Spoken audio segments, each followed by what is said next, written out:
people really need to understand that. So I know a lot of people, they stop their project because they're like, I'm teaching something that already exists. But actually, no.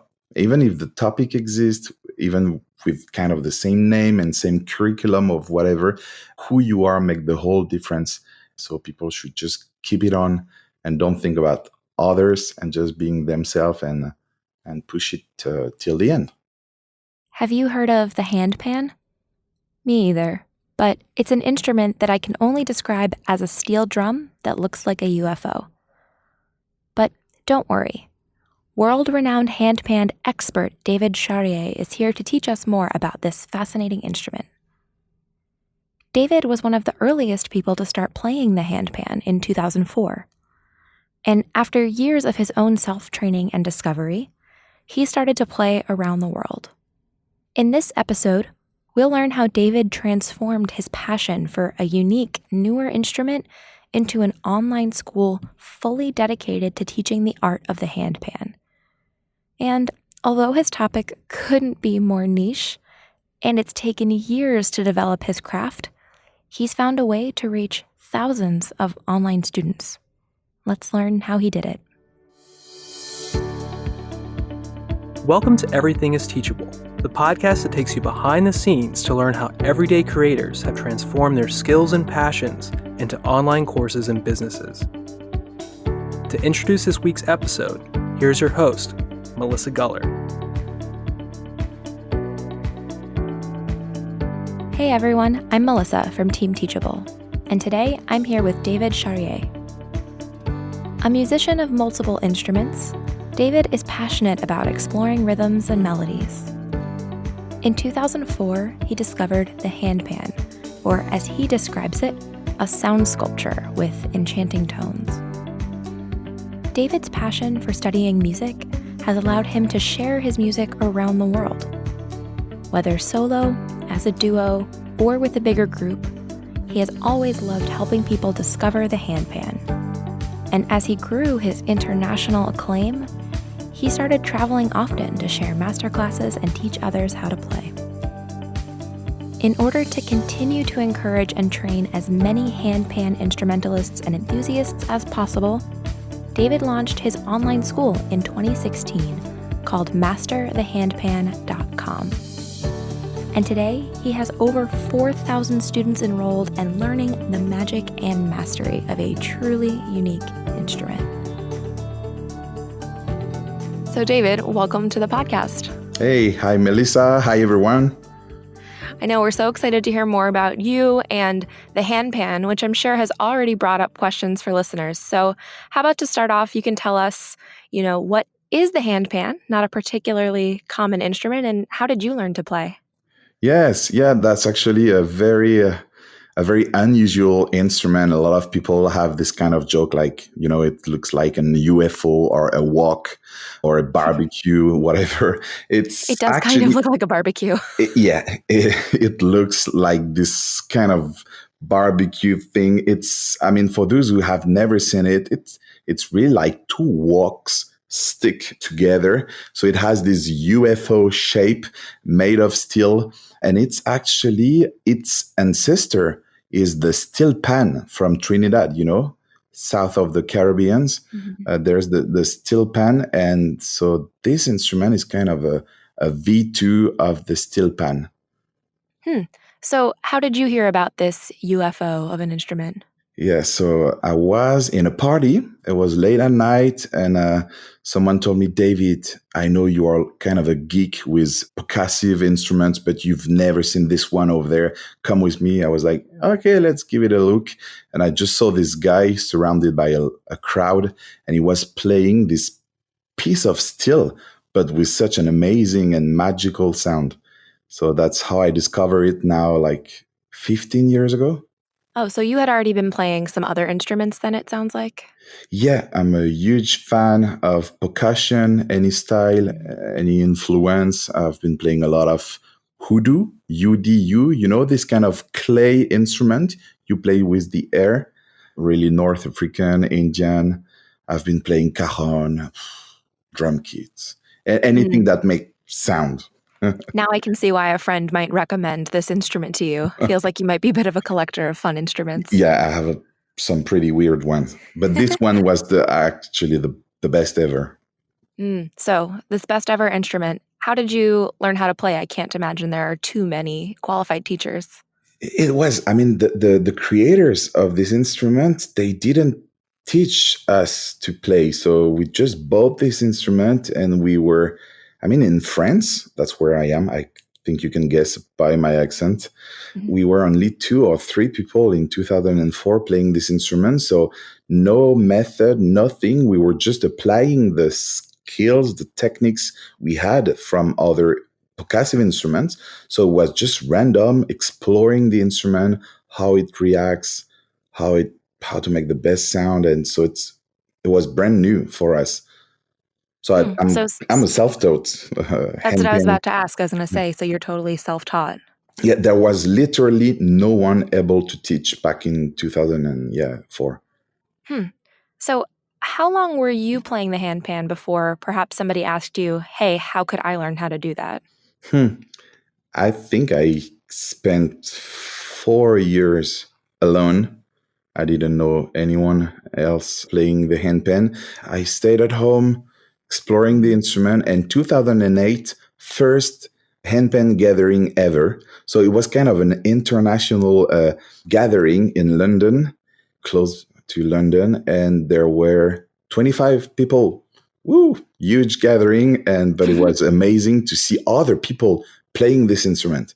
I was like, oh, you guys also play this weird thing. How did you get one? How do you play it? Let's share. Let's exchange what we found on the instrument. Yeah, I'm sure that must have been so fun to finally have other people to bond with about this instrument that I'm sure most of you didn't know anyone else playing at the time. Yeah, at that time, and there was maybe 1,000 instruments in the whole world in 2004, even less. So yeah, maybe 3 by country, 3 or 4 Yeah. by country. That's interesting. I've never really considered how many instruments there are in the world, and surely the number's only growing all the time, which means there's a growing need for new methods and instructors all the time, too. Yeah, now it's growing a lot because at that time only one guy was able to build them, Felix from Bern in Switzerland, and we've had to wait till 2009 to really have some other makers. But till 2010, there was only 2, 3, 4 makers in the world, and just for numbers, right now there should be around 250 makers. Wow. So I'm sure that's had a big influence on how many people not only want to learn, but maybe have access to an instrument at all to learn. Exactly. It's growing exponentially and it's getting crazy. And now there's a lot of demand for learning. There's a lot of teachers also, and the instrument is really at its early age.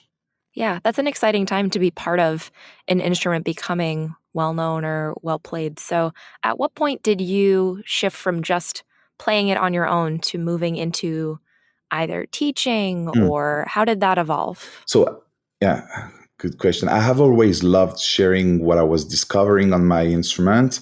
Hope I'm not pretentious to say that, but I've been known internationally quite soon, traveling around the world, sharing my music and stuff. So I got asked a lot, David, can you teach me some stuff? So in the beginning, it was 1 or 2 guys, sometimes every month. And then it got into a lot of demand. So I started to organize workshops, group workshops here and there in France, then in Europe. Then I got invited, USA, China, everywhere to teach. So it grew a lot. But it all started with just some one-to-one lessons. Then I tried Skype. I tried so many things. It was cool. How did those Skype lessons work? Is it possible to teach an instrument over Skype? Honestly, no. The instrument is reversed. I mean, if you have a Skype lesson with me, my right is on your left. Oh, I You never got thought me? about that. Yeah. So that's tricky. So I would need either a camera from above my head so that my right will be on your right. And with the lag, connection, time zone, uh, it's kind of hard. Hmm. It must be. And even little things, like it must be on a smaller screen, hard to see where is Yeah. somebody's hand hitting, and it must just be more difficult for you as the instructor too. Oh yeah, and it's really tiring and difficult because of the audio is not very good. It's lagging, and it was good, but I'm glad I moved into some online courses where I could control like, everything. So you were teaching in person around the world, which is amazing. Yeah. And so how did that evolve? What went online first? Okay. So I got married, and I knew I should slow down a little bit traveling. So that was a kind of a first thing. I was like, okay, first I need to slow down traveling. And then I had these two friends. They were reading some books about marketing, Jeff Walker, all this kind of Mhm. guy, and they told me, David, stop traveling. I was like, okay, guys, but how can I make my living out of my concert and teaching and everything? They said, David, you should just do some online courses. And I was like, what? Is it possible? How? Where? When? Blah, blah, blah. And Mhm. so they just gave me the idea. And I was like, okay, rather than touring all around the world to give these workshops, I'm going to just record my workshop. Literally, what I'm teaching over there, I'm going to record it at home and let's give it a try. And so they told me there's a great platform we are already using called Teachable. And they really loved the punchline, like everything is teachable. And I was like, for sure, even the handpan is teachable, and I'm going to give it a try. So I just started with Teachable. I locked the door, stayed in my bedroom for hours and hours, and I recorded 70 videos. Wow. So those 7 or 8 videos, how long about was each one of those? So I knew already before getting into all these online things and all these tips about the length, I knew that people need to learn step by step. There are too many things to consider. You need to touch the instrument correctly at the right tempo with blah, blah, blah, blah, blah. I knew I should go step by step, the groove itself, then applying it with notes and blah, blah, blah. How do you say going one difficulty at a time? Like I think that layers. makes perfect sense. Yeah, like one lesson at a time or One one lesson, skill at a one time. skill at a time, exactly. So I knew I should do some videos from 5 to 10 minute maximum. And also, I Mhm. just know people are busy and they cannot just see a video of 45 minutes and click here and there. No, they needed a great curriculum with really step by step lessons. Well, I loved what you said too. Not just is it step by step, but they need time to actually pick up an instrument and play. And if you had an hour-long video, I'm guessing some people might not even try to pick up the instrument until the video was over. Oh, yeah, people are busy, lazy, Mhm. procrastinating. And so if they open a lesson and they sit 6 minutes, yeah, I have time while Mm. while the water is boiling or while the baby is sleeping so That's a great point. It makes it feel very attainable. Like 6 minutes, I can do this. I can 60 do this. minutes? Ooh, I don't know. Yeah, and we're all the same. When you scroll a blog post, you Mhm. scroll, and on the side, you look at this gray little button, and you see how long is gonna be the article. And if you see you can make it within 10 minutes, you're like, let's go. That's such a good point. So it's good for listeners. Just always imagine, what is your reader? What is your student thinking? How much Hmm, time do they really have? And if you hmm, could break it down into bite-sized chunks, they're exactly, probably more likely to think, okay, let me do this. exactly. So you built your first course. You said it had 7 or 8 videos. Mhm. How did you get it out in the world and get some of those first students? So I had already, before launching anything, I had already a lot of contact. I'm a social guy. I had this website. I was online on YouTube, on Facebook. Mhm. I mean, where the people are. I was already on this Facebook group about the instrument, its accessories and everything. So I had already a lot of people following me. So, but before launching the course, I really made sure people were aware about my new course. So I just opened a landing page saying, guys, now it's going to be possible to learn from me at home, wherever you are, whenever you want. You don't depend on my availability on Skype. You don't need to wake up at 2 a.m. in order to have a Skype lesson with me in France. So it's going to be possible. I have my biggest ever project going on, and follow me, sign up, and you will be notified, receive the news, and then maybe some exercises for free to try it out. And you had said you were in all these different communities, even, when you were traveling, doing all the workshops, you had built up a little bit of a name for yourself over, Yeah. 4+ years you had said you were Yeah. playing? Yes. I think that's so important because it's easy to feel like somebody could launch an online course and then students are just waiting, but why can't that happen for me? Mhm. But I think behind the scenes, a lot of people launching online courses, they've been really cultivating both their expertise and even their knowledge in groups. Maybe they've become known as somebody who Mhm. really contributes knowledge about something. And so people are aware of them. And that takes a lot of time to build up. It doesn't just happen overnight. Yes. It takes a lot of time. And I mean, 90% of the job has been done before I even discovered Teachable. 90% of the job was traveling, giving business card, being nice with the people, not even in order to think about later on selling anything, but just that's me. I'm really social, always speaking about what you're doing, being on YouTube, releasing some great videos, commenting, posting, being there, putting your name into people's head and just giving things. And so I grew that kind of database within the years without even thinking about selling later on something. I think that's so important because this instrument is something you're really passionate about. You mentioned earlier you enjoy teaching, sharing your knowledge, and you were already doing it, even with no necessary exchange for money in different forms like YouTube or Exactly. online. That's something that if listeners are tuning in and just imagine whatever topic you might want to be creating an online course about. Imagine putting in all of this work, creating some kind of content, whether it's a YouTube or a podcast Mm, or a blog. mm, Imagine just participating in different communities and being helpful. And if that idea doesn't excite you, mm. then it's going to be really hard to put in Exactly. the work it takes to build an online course and build an Exactly. audience. Yeah. And I think if you had asked people from all these festivals, I was going to many festivals, and you tell them, hey, how is David Charrier? They would say, this guy loves teaching.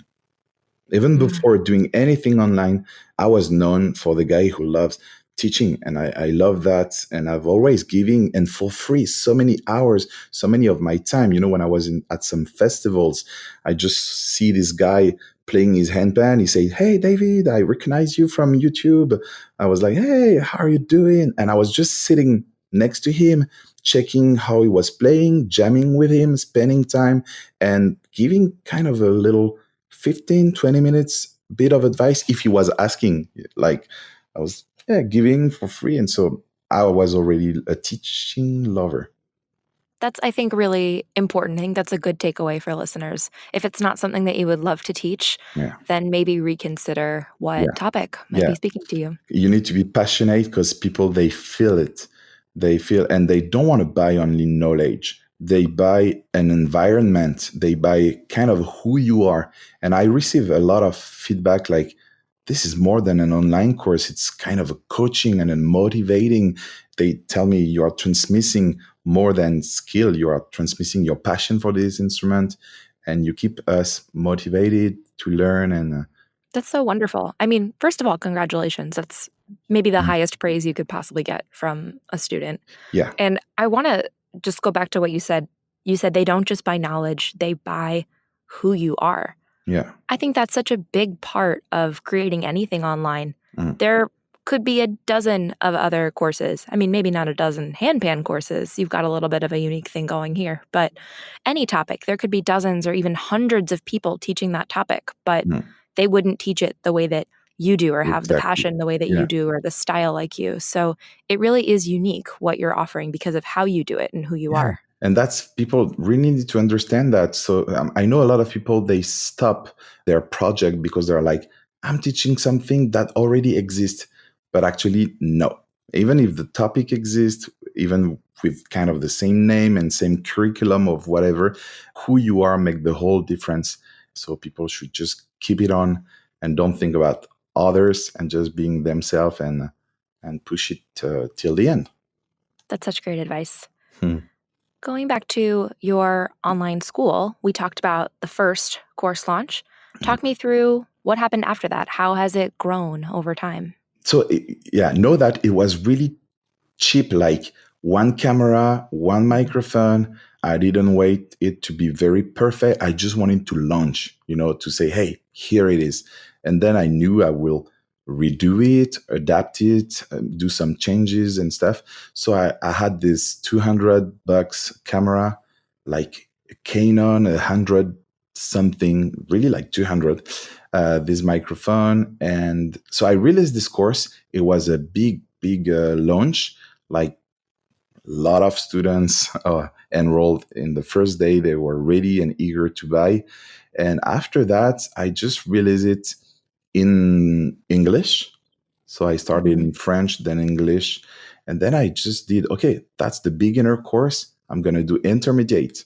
So I shot again 70 videos for intermediate, both English and French. And then I was like, okay, should I teach some advanced stuff?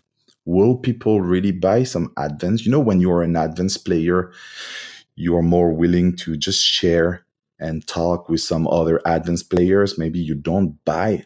So I was like, okay, let's pause the advanced content. And I realized I had taught almost everything I knew. 70%. And the other 30%, no one will be really interested in. So I decided to open the door to other teacher. I was like, now I grew up a big database with a lot of students. I reached 4,000 students. And I was like, okay, let's give it a try. So I contacted some friends, some of the top world players. And I said, guys, I have all these students. I have all these emails. The school is now known, well referenced. Would you like to join the adventure and shoot your own masterclass? I was really influenced by, masterclass.com. Yes, I'm With familiar. Kevin Spacey, Jodie Foster, Hans Zimmer, and all these guys. And I was like, let's do this for Handpan. Let's bring out the top players. And so I booked a studio for 3 months and I invited all these guys one by one, 1 week each. And we shot some tutorials and it's going to be released in October, one by one, so that my student can go further, because I'm kind of limited, one guy, one style. And I want my students to learn from other perspective, approaches, skills, and everything. So now the school is growing a lot. I think that's such a smart idea to expand and bring in more teachers, because like you said, you have a specific style and you maybe had maxed out the teaching that you could do, but that didn't mean that your students had maxed out on what they could learn. And so bringing in another instructor, another perspective, for anybody listening, it could be a different skill set. It could be something complementary to what they had already taught. Exactly. And it's a really smart way to expand what your website can really do for people. Exactly. And and we're limited and it's nice. For people who want to do some online business, to just think of what is complementary to me. I'm going to release a course about how to stretch before you play the handpan. Because I would never have thought about that as me, somebody who does not play. neither. I met that woman. She said, oh, you really, your posture is bad. I was like, thank you. How can I make this better? She said, look. Thank you for noticing. Thank you for noticing. That's nice of you. And once she said that, ding, I was like, okay, I have an idea. And so we watched hundreds of videos online. And I told her, look at all these players. What is bad? What is good? How can we make it better? And she analyzed everything. And we did an online course, about posture, stretching, the right height for the instrument, your back, your neck, your arms, waist, and everything. And we have this really valuable online course. So either I'm going to offer it as a bonus, somewhere in my funnel, or I'm going to just sell it. I haven't thought about it yet, but... Well, what I love hearing you describe this too is you obviously know quite a bit about your instrument, but of course, most of us are lifelong learners, and you learned quite a bit about your own posture, and I'm sure all of this while you were working together. So as the creator of Master the Handpan of the school, bringing in other experts must be fun for you as well to get to learn new things. Yes, exactly. I'm learning and I'm helping my students to be better in everything. So my goals still stay the same. I want to equip people to give them a maximum of tool, whether it's from me or from other people. And they feel this, that it's not only all about me, but I want to bring them a lot of different approaches, as I was saying, and skills and everything. So yeah, now they will be able to stretch themselves properly in order to last long on stage or at home. And yeah. It makes perfect sense. Mhm. I know you touched on your marketing funnel. So I'm curious, as much as you're comfortable sharing, what does your current marketing strategy look like? My strategy, so that's a tough word, but it's a strategy. I mean, it's how to make people happy and make money. And many people are like, hey, you're doing a big business or whatever. But I think it's very compatible to think about the people and the money. And so this is called for me a strategy. I cannot say, hi, everyone, I have a new course. It's $150. Buy now. I cannot do this. Even for me, when I go and try to buy something, I need a little taste of it. I need to see if the content is okay for me and blah, blah, blah. So what I'm doing actually is I'm just giving a lot, giving to people they can try. So my funnel is really, hey, you want to learn the handpan? Let's give it a try. Look at this exercise, another one, another one, another one. And if you want to go further, I have a full course. All these videos are extracted from my full course, which has that amount of video. Here are the knowledge and the skills and the transformation it will operate. And if you want to go further, you can have the whole course and you can buy, and I have some discount. I always have a little timer for discount that helps people to make a decision. And I really like this timer. It's a really ethical timer. I mean, when I say it's 3 days, it's really 3 days. If you refresh your page after 3 days, it's really over. And I'm using a deadline funnel. Great, great tool. That is a great tool. And just in case this is new for people, why do you think it's so important to give that discount an end date versus letting it go on forever? We are all the same. we need a reason to buy and to make a choice. We are always putting at tomorrow what we can do today. And if we have a great reason to buy now, we will do it. So this is why I'm offering bonus and I have this deadline just to help people to make a decision. And I'm comfortable with this because I know my content is good. So I know I'm not cheating. I know they will love it. I have 285 5 stars. I have only one 4-star. Wow. So That's amazing. I know my content is good. So I'm very happy to say, hey, I have a good discount, like 30% off, but I'm only giving it for 3 days. And so it reminds me of any time any of us have maybe a deadline at work or we have something that we've been putting off. Yeah. Unless there's an actual deadline, that work is never going to get done, or that paper from college was never going to write itself. Yes, and everyone who has a business or who works with a team, we all know we need a deadline in life for everything we're doing. We That's need a absolutely deadline. true. That's how we make choices. We know we have to move before this date. We have to prepare the bedroom for the baby before this date. We all have deadlines in everything. I think you said it perfectly. You said you need to give people a reason to buy. Yeah. And the reason is the end date. And I think that makes a ton of sense. And I wanted to circle back where you talked about giving certain videos that are actually parts of the longer course, giving people the ability to try before they buy and to sample.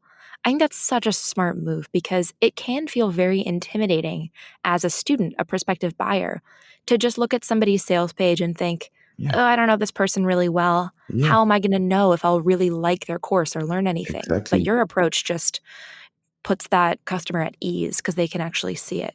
Yeah, if they need to hear my voice, they need to see me. They need to say how I'm saying hi or goodbye, if I'm a funny guy or not, if I'm cold.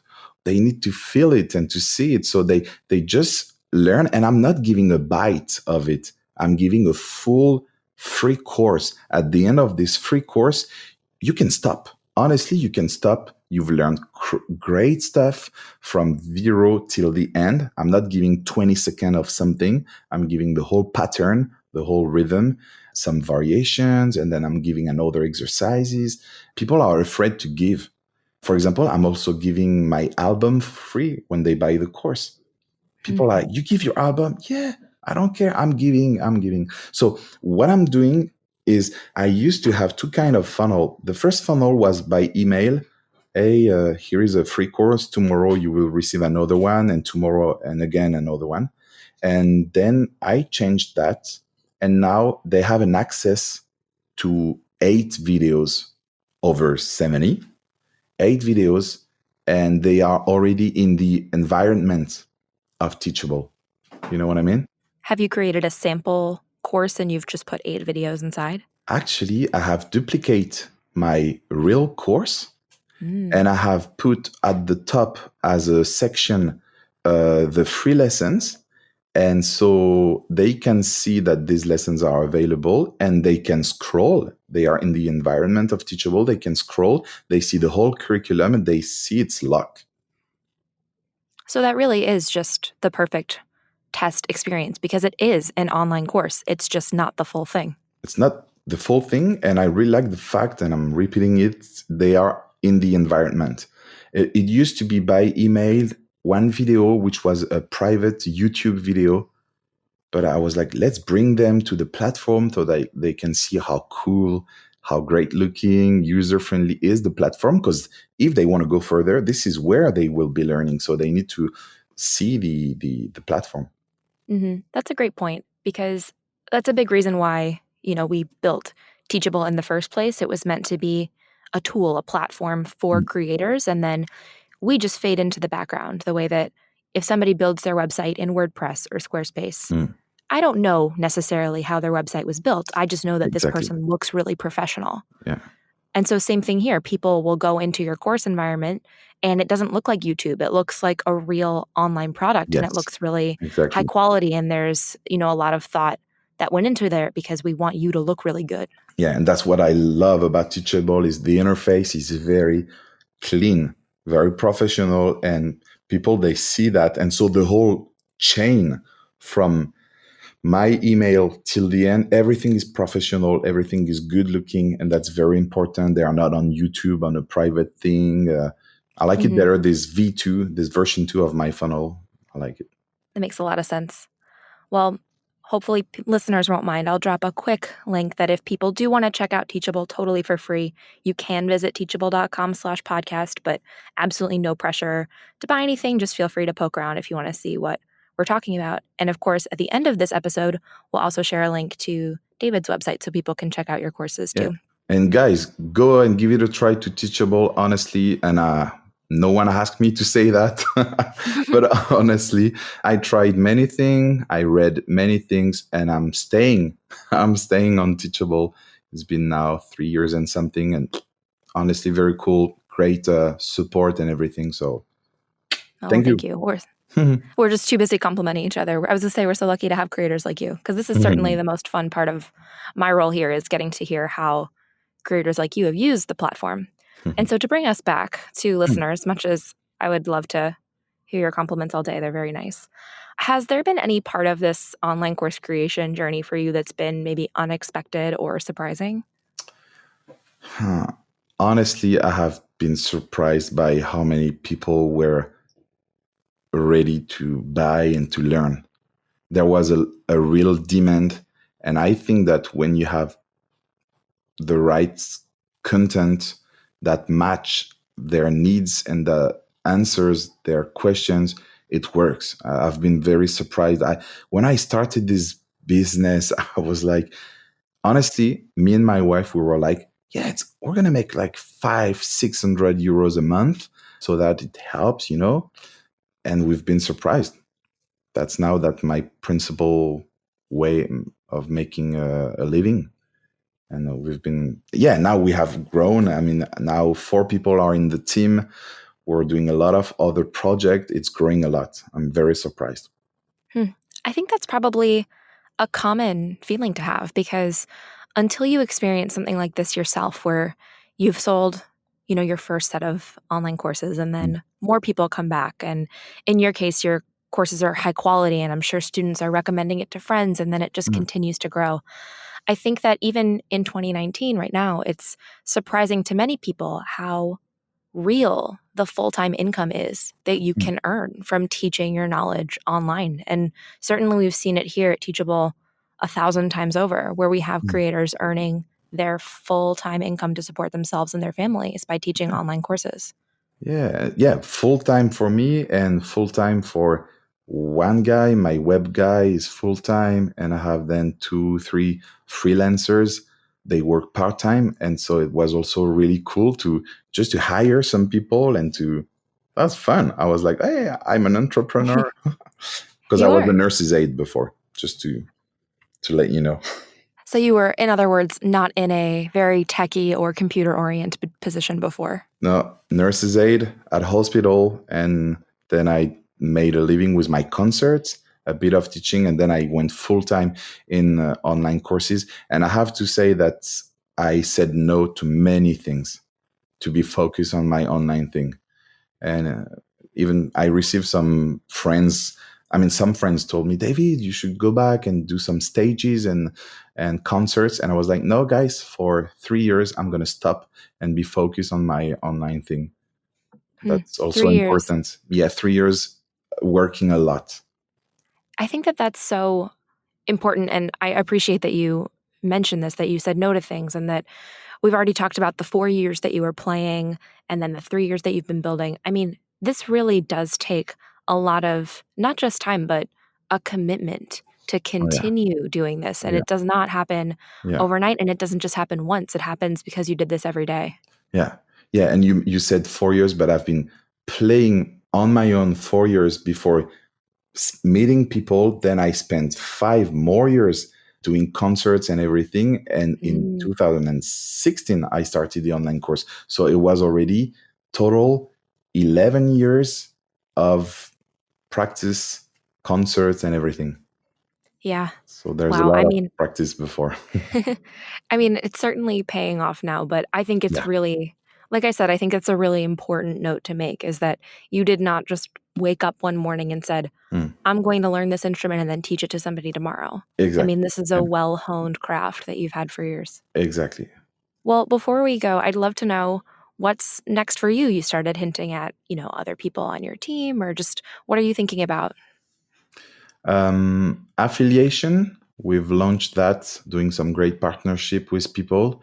This project that we're releasing starting on October, it's called Learn from the Best, with all these players, all these people. And the future is still welcoming a lot of teachers so that it could be a platform with tons of master classes. So my future, maybe my answer is a bit cheap, but I'm not thinking about very, very far. I'm just moving to the next step. It's my priority, and I'm full time on that affiliation and launching new courses with some other players. I love that though, because you're focusing on today and, of course, a little bit into the future. But I Yeah, think it's very grounded that you're imagining what could happen within the next few months. And certainly, I'm sure you imagine long-term success for your yeah, business. But the way you're doing that is thinking about, what can we do next? yeah. A punchline, a saying I really like is what's best next. And that's Mm. something not every morning, but when we have a Skype meeting, whatever, I'm like, okay, guys, we have a lot of ideas. We are kind of overwhelmed. Sometimes you don't even sleep because you have too many things in your mind. Stop. And I'm saying to the team, stop. What's best next? And let's focus on that. But for sure, I have plans for the future, but I leave them somewhere. And maybe I work a bit on the SEO for my future projects.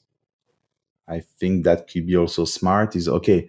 For example, if my future project is to sell handpans, let's say I want to sell handpans, it's not my priority right now, but I'm going to work on the SEO with this just to anticipate the future. Or maybe I'm going to open a landing page saying, hey, would you like Master the Handpan to select some cool instruments for you? You know, you might have a hard time to choose the right instrument, the right scale and everything. We are selecting the best instrument for you. Drop your email, and as soon as we have some good news for you, we'll let you know. So that's very thoughtful. It's my future project, maybe one landing page, a bit of SEO on the website through nice blog articles and stuff and everything. But that's it. And I just focus on my next move. Very smart. I like that. What's best next? I'm going to think about that. Well, I'd be remiss if I didn't mention before we go that one of my favorite things about your school, other than your clear passion for what you teach, is that I think a lot of people worry, am I picking a topic that is too niche, that people won't want to come back or I won't have enough content? But you've built an entire business around one instrument, not even a fairly well-known instrument, one, fairly unique instrument. And it seems like the opportunities just keep growing for you as you've continued to focus versus expanding into other instruments. So I love that about your approach. I mean, you are the handpan guy at this point, which is a wonderful place to be in. It is cool. Yeah. There are a lot of great other dudes, but it was the right time also to do this. So, and that's what I want to say to people also is, if you feel like it's the moment, jump. Because right now, 20 people have the same idea as you. 10 will give it a try. 5 will keep it on. So hurry up. And be the one who sticks it out. And be the one, yeah. Well, I think that is perfect advice to end on. So, David, it's been such a pleasure having you. And if I ever come across a handpan somehow, maybe I'll see if I can do a little something. So, David, before we wrap up, do you have any final words of inspiration or just anything you'd like to share before we leave? For listeners, I would say, guys, if you have, think about the 3 C's, a concept, content, and communication. If you have a good concept, great content, and a great communication, you'll be successful. If you have only 2 of those things or only one, it's not a good thing. Work on all this great concept, the great content. People, they want some great content, and then just communicate it well. And you have all the tools for that. I would like to say something also real quick to my students. Guys, I love you. I have a lot of projects for you. Drop me an email, say hi. I'll see you also on the private group and everything. I love you guys, and I'll keep doing my best for you.